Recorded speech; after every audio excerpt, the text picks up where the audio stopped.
Hello, this is Rory with the Love Chat, and today's topic is your ex and the holidays. Now, this is video number 12, and as the channel grows, I'll be answering more specific questions from viewers. So make sure to subscribe, and if you have a question you'd like for me to consider, please email me at thelovechat@gmail.com. Video number 13 will be an email video, but I wanted to put out this video about the holidays because some very big holidays are coming up. And depending on what you celebrate, the name of that holiday will change. But at the end of the day, the strategy that we must employ remains the same. So what to do with your ex around holiday time? So basically, I get a lot of questions with something to the tune of, I'm in no contact, but my ex's birthday is coming up. I'm in no contact, but Christmas is coming up, or Hanukkah, or Martin Luther King Day, or Thanksgiving, or whatever. The answer remains the same, which is basically if your ex has left you unilaterally, you didn't decide it, and they are not giving you the time of day, well, then you don't give them the time of day, no matter what. So what does this mean in layman's terms? Basically, during the holiday, don't contact your ex. They don't deserve a reach-out message. They don't deserve a Merry Christmas or a Happy Hanukkah or Merry Kwanzaa or whatever. You have to remember that you guys are in a period of no contact. You're not contacting them, and they're not even actively thinking about not contacting you. They're just out there living their life, right? You guys are coming at this from different angles. Right now, you're reeling from the breakup, but they are feeling free now that they're out of the situation. And so you pretty much need to remember that eventually, if you meant something, if you really meant something to your ex, they will reach out. I want you to think of a breakup like a spectrum, okay? And you are both starting at opposite ends of the spectrum. You're starting at the lowest point. At the point you didn't choose, at the point you didn't ask for, and frankly, at the point you have no control over as in terms of it's a situation that was tossed at you. Now, of course, you have control over how you react to that situation. And as time goes on, you're going to slowly go up the spectrum and get better and better and better and better and feel better and want to go out more and want to meet new people more. Your ex is the opposite. They're feeling free. They're feeling unchained. They're feeling like they can do anything, like they have all the power. Now, this isn't to say they're looking back at you and thinking, oh man, I really didn't want to do that to them. I hurt them. No, they're going to avoid that thought process. So it's not that they don't care about you. It's that they just got this massive weight lifted off their shoulders, and that's what they're focusing on. But they're at the top of the spectrum of all that freedom. They're enjoying their new life, whatever they get to do. They don't have to be accountable to anybody. They're doing all of the things that they thought they wanted. But after a while, the novelty of that's going to begin to wear off.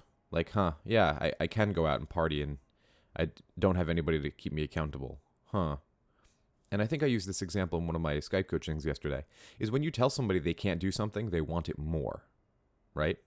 Not that you should be controlling your ex, but just listen to the idea here. If you tell an 18-year-old that they can't have alcohol and smoke cigarettes, they're going to look at you and say, forget you, that's all I want to do. But the second that they can, the second they turn 21, at least in the United States, they're going to drink and party their ass off for like a week. And then they're going to kind of look at the situation and go, now that I can, I kind of don't want to. It's almost this form of rebelling. Like, you're telling me I can't do something, so that's exactly what I'm going to go do. And basically, that's how your ex is feeling at this moment. You have to remember that they are just free from you. And that's a painful thing to hear, because you're probably internally saying, well, what was so bad about me? All I did was love them. And listen, I sympathize, but we have to look at this from both angles, because that's the only way you're going to feel better, is if you see your side and you see their side. So, as your ex is experiencing all this freedom, your ex is beginning to see the grass is or is not greener on the other side. And maybe in those moments where their life isn't going as planned, where the breakup isn't as glorious as they thought it would be, when somebody in their family passes away and the first urge that they have is to pick up the phone and text you and ask you to come over for comfort and support, and then they'll go, oh yeah, I don't have that anymore, do I?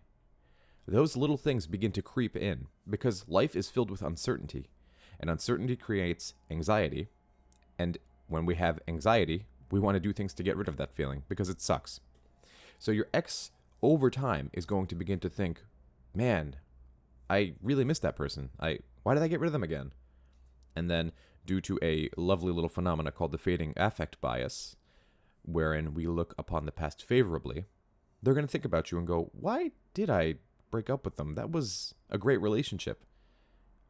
And so, given some time, your ex will look back favorably. Now, like I said in a previous video, the reason that we hear that a lot of couples get back together over a period of time and then break up again shortly thereafter is because neither of the people worked on themselves. And so, I give you guys this warning in every video. Go work on yourselves for you. Don't focus upon what your ex is doing, and rather, don't even focus on how or when your ex will come back, because there's no way to know. So you must work on yourself for you. Act as if your ex is never coming back. That way, all this work and all this prep that you're doing is for you. And you won't lose motivation the second your brain says, well, maybe they're not going to come back. Right? We don't know, and we can't have control over it. And at the end of the day, you have either worked on yourself and they come back, or you have worked on yourself and they don't come back. But guess what? Either contingency, you worked on yourself and you're better, and you're looking better, you're feeling better, you have more friends, you're doing more activities, you are a more interesting person, right? So this isn't some mind game that we're playing with our ex. We want them to feel anxiety. They want to get away from us, and we want them to come back to us. But like I said, this isn't a mind game. It is a simple matter of value. They lost you, they don't have your value anymore, and it's going to be some time until they recognize how much value you had in their lives. That will only take place when they begin to feel anxious that they'll never hear from you again. And usually that's when they'll reach out. Now, if you reach out to them every chance you get, they're never going to miss you. And as I've said in previous videos, they have to miss you in order for any of this to work. I believe it was, as Craig Kenneth said, give them the gift of missing you. You want to buy them a Christmas present, a Hanukkah present, Kwanzaa present? Give them the gift of missing you. Okay? They have to think. They don't have to think. They have to believe that you're never going to reach out again. And if that thought to them is not painful enough for them to never reach out to you, well then, frankly, you shouldn't have them back. Now let me repeat that. If they believe fully that they will never hear from you again, and that's not enough to motivate them, this is speaking after a little bit of time, of course, not fresh after the breakup. Right after the breakup, they're not. It doesn't matter what you do. During that period, there's no chance of getting them back directly after the breakup. Unless it was like a big blowout fight and just tempers ran a little too high, and as soon as they calm down, then they're coming back. That's different. I'm talking about a real full breakup. They have to believe that you will never contact them again. And until they believe it and they feel it, this is not something we can just say, oh, I'm never going to contact you again, so ha. No. That completely ruins the effect. They have to believe that you are never going to contact them again. And so they'll never believe that if you keep contacting them during Christmas and all these different holidays and birthdays. And, oh, somebody in their family died. You're going to want to, because you're going to want to be there to support them and take care of them because you still love them. And they probably still love you too.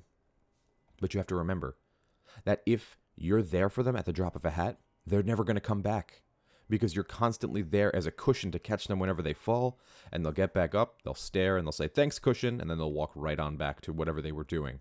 Okay? You don't want your happiness to be tied to a person. And as Corey Wayne would say, you want to find a partner in which to share your completeness with, all right? Not somebody to complete you. These are two different ideas. All right, that's all I had for today. If you have any questions for me, or if you found my topic to be helpful, I'd be very grateful if you would subscribe and hit like. Definitely leave a comment below and tell me what topics you'd like covered in the future. Also, if you want to do a Skype coaching or an email coaching, be sure to email me at thelovechat@gmail.com. It's going to get really busy during Christmas time. In fact, it's kind of getting a little crazy right now. So the sooner the better. Just shoot me an email. Until next time.